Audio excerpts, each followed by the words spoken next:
Assalamu alaikum Goghji Aaran hun sun asu te gari banomut te to khemut te meani nan janat garin asi sun ranan variyah mazdar te iman Goghji Aaran as sui trawan sa Maaz az karo es koshish tethe kan rano asi sun itkan meani nan janat garin es ranan pakyu karo shuru sanis pashdadas tal chim qismu var hoksin aizan te öth man chim Goghji Aari te aizan im chi meani maaj thamit mal kerit yat raz te yim walo esim Goghji Aari bon तो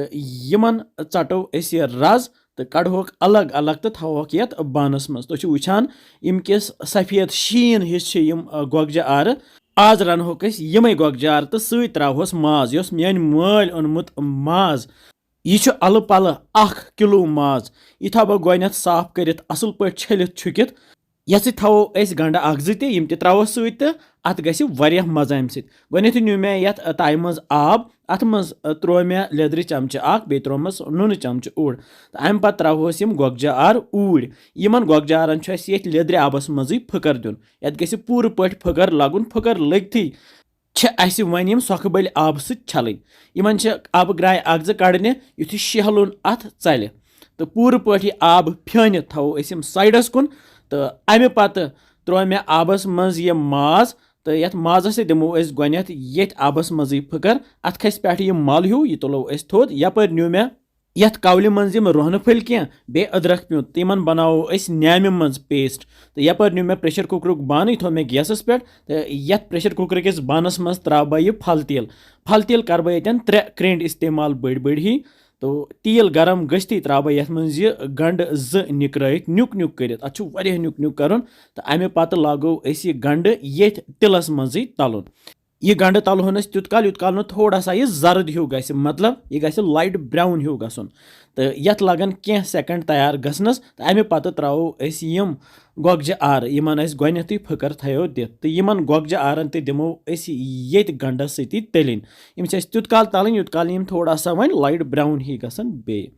तो युथे अस बास कि यह गो तैयार तो अम पे throw यह रुहन तो अदरक पेस्ट ये तो सती त्रोहस यह माज तथ गोनथी फकर थोमुत दित अमुक रस थो साइडस कुन सह त्रो पत ये माजस सत प्रेशर कुकर बान तुल मे अथस मज तो अत सती दिवान ये फ्युर फ्युर यूथ ये असल पे तलिन लगे तो युथु ये वन तलिन लगे तुथु वन त्राउन ये मसाल मसाल मे थोमुत ये प्लेटस पे यह बदान पाउडर 1 चमच दानवल पाउडर 1 चमच वजल मर्चवांगन पाउडर 2 चमच लेदर चमच 1 बे कह सब्ज ٲlہٕ बे बड़ ٲlہٕ 2 तो बे रंग फल 1 2 तो सोरे मसाल त्रा बह ये माजस सती प्रेशर कुकर बान तुल बह बे अथस मज तो लागो ये बे फ्युर फ्युर दिन युथ मसाल सोरे ये माजस तो गंडस सत रल सती रलनस यम गोगजी आर तह सहल यह सिन रन अत त्रा बह यह आब लीटर 1 बे माजस अत फकर दीजो तथ सह रस द्राव सह त्रो अथ उड़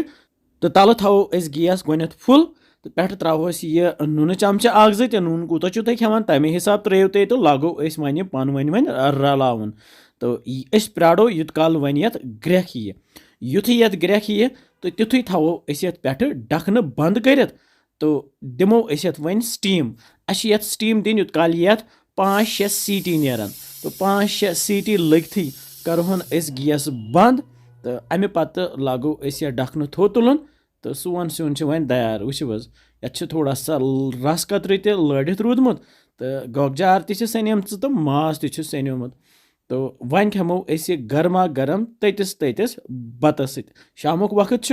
तो बत प्लेटस पे त्रो मे माज फुल तो बे त्रोमस गोगजी आर बे रस कतरहन तो तुलो बत मिनट वुचो माज क्युत सनेमुत तो बत मिनट तुलित करो बिस्मिल्लाह वारियाह मज़ेदार सुन तो बनाइजो यह ज़रूरी तो वनजो कमेंट सेक्शनस मज कि किस बासो तुह रेसिपी बे लिखान कि कत पे वुचान तुम सान वीडियोज इंशाल्लाह समको जल्दी बेस अकिस वीडियोस मज तो थो पन ख्याल बिहो रबस हवाल अस्सलामु अलैकुम।